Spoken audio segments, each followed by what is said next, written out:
మాకు ఇంతకు ముందు ఇల్లు లేదండి, పెంకుటిల్లు ఉండేది. మేము చాలా ఇబ్బందులు పడ్డాము.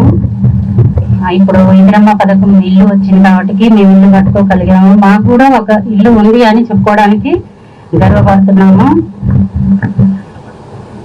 ఈ కాంగ్రెస్ ప్రభుత్వం వచ్చిన తర్వాత అన్ని మంచి మంచి పనులు జరిపిస్తున్నారు సీనన్న గారు.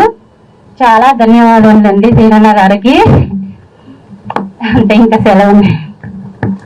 థ్యాంక్ యూ అబ్బా నీలమ్మ గారు. ఇక్కడ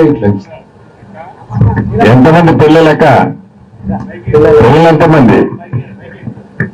4 పిల్లలు మాకు. నేను మా వారికి నేను 2వ కుమారుడిని. ఏం చదువుతున్నారు? మా పిల్లల బాబు లండన్ వెళ్ళాడు, చిన్న బాబు. పెద్ద బాబు రాజకీయంగా ఛానల్ నడుపుతుంటారు. ఒక పెద్ద పాప, చిన్న పాప ట్రిపుల్ చేసింది, కరెంట్ డిపార్ట్మెంట్, ఇప్పుడు జాబ్ చేస్తుంది.